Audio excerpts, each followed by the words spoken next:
दोस्तों नमस्कार। बहुत स्वागत आपका चौकस भारत में। मैं आपका दोस्त ब्रजेंद्र। जातीय जनगणना को लेकर काफ़ी होड़ मची है। कोई इसके पक्ष में है तो कोई विपक्ष में है। यहाँ तक बात हो गई कि कुछ लोग सुप्रीम कोर्ट तक पहुँच गए हैं इस बात को लेकर। उनका ये आरोप है कि जातीय जनगणना के बाद हो सकता है कि बिहार फिर से 90 के दशक में पहुंच जाए। यानी जाति आधार पर जिस तरह से मार काट होते रहती थी, जाति पूछ करके किसी को हरास किया जाता था, वो स्थिति फिर से ना आ जाए।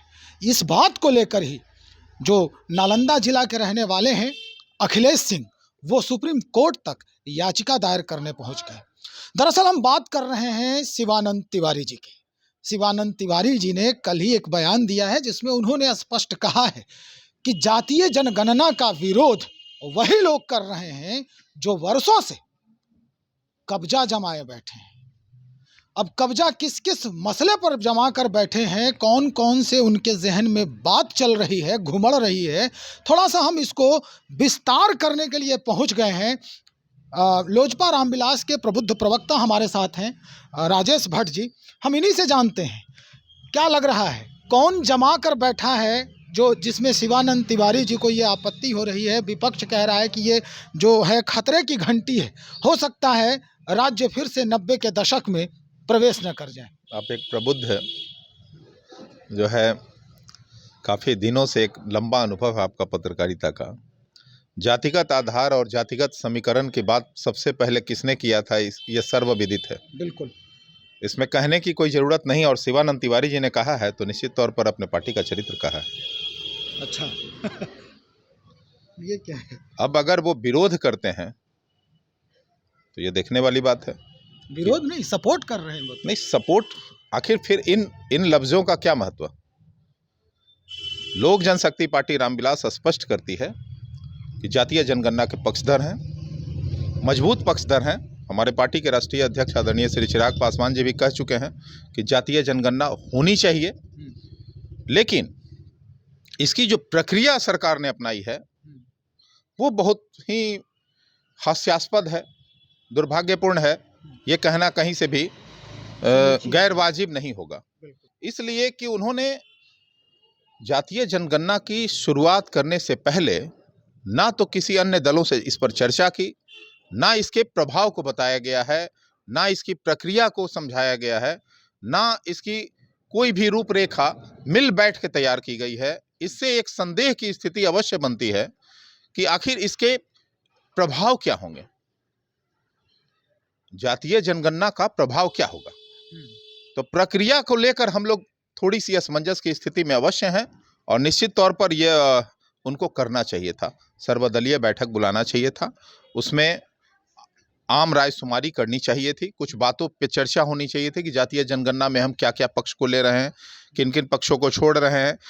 ये भी बताना चाहिए था कि जातीय जनगणना करने के बाद विकास के क्या मानदंड कैसे निर्धारित किए जाएंगे, इससे सामाजिक समरसता बढ़ेगी नहीं बढ़ेगी।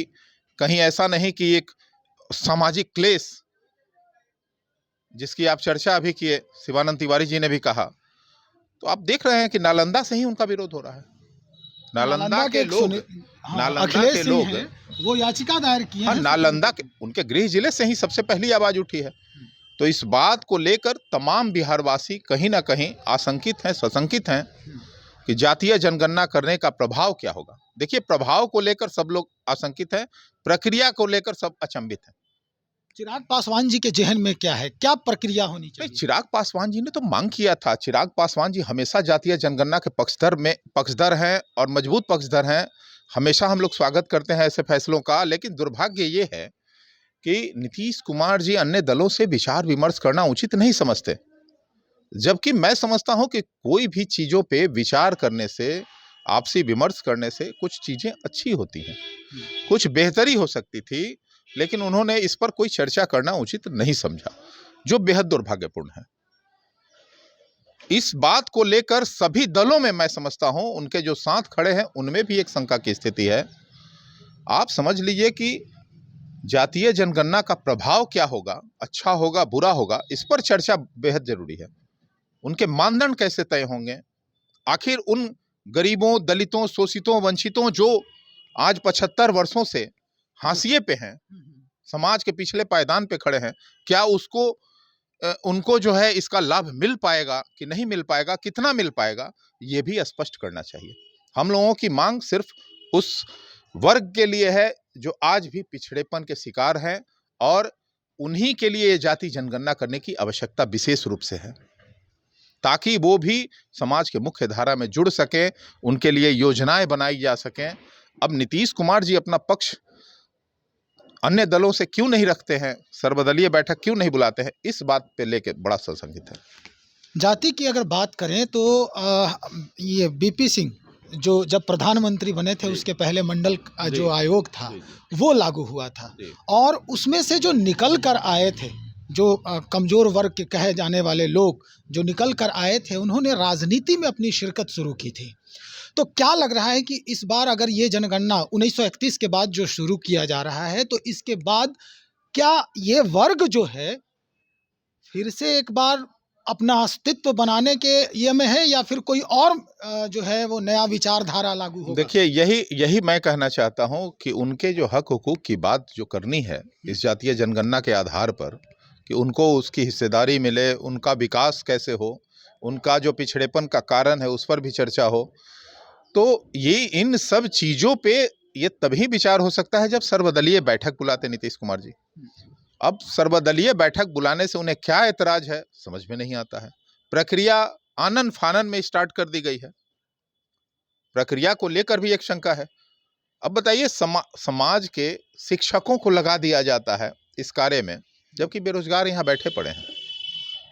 उससे भी काम लिया जा सकता था, उनका रोजी रोजगार इसी बहाने चलता, कुछ उनको भी काम मिल जाता। शिक्षकों को लगाना कहाँ तक उचित है? अब फिर से शिक्षा की व्यवस्था और चरमरा जाएगी।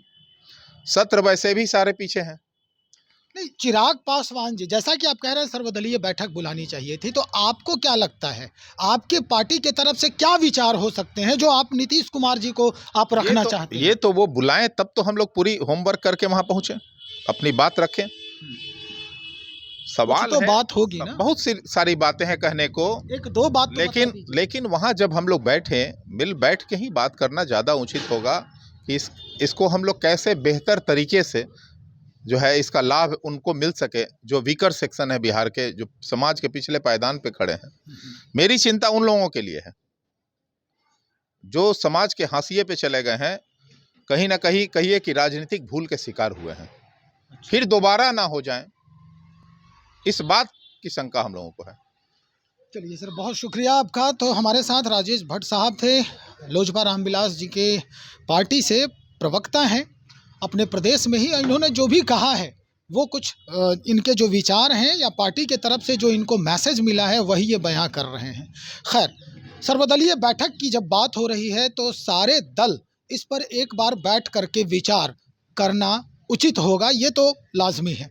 लेकिन इस बनिस्बत जो अखिलेश सिंह हैं, नालंदा ज़िला के रहने वाले, एक संस्था भी चलाते हैं और किसी निजी संस्था में वो बड़े अच्छे पद पर, मैनेजिंग हेड के पद पर वो काम कर चुके हैं, जिनके जहन में ये बात आई कि हो सकता है बिहार 1990 के दशक में फिर न चला जाए जाति को लेकर के, इसलिए उन्होंने ये याचिका सुप्रीम कोर्ट में ही दर्ज कर दिया।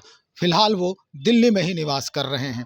कल जब शिवानंद तिवारी जी का बयान आया था, उसके बाद उन्होंने जो स्पष्ट किया कि जो विपक्ष यानी बीजेपी को सीधा टारगेट किया गया है शिवानंद तिवारी जी के द्वारा, उन्होंने कहा कि जिस तरह से वो कह रहे हैं कि हम जातीय जनगणना के खिलाफ हैं, तो निश्चित तौर पे एक जो वर्ग है, एक जो संभ्रांत वर्ग है, उसका इस पर हावी है, हर क्षेत्र में कब्जा है। यही वजह है कि वो इस जनगणना को कराने से मुकर रहे हैं। खैर, अब आगे क्या कुछ होता है हमें देखने का इंतज़ार रहेगा, और हम जितनी भी खबरें हैं इस बनिस्बत हम आपको दिखाते रहेंगे। बने हमारे साथ। बहुत शुक्रिया आपका।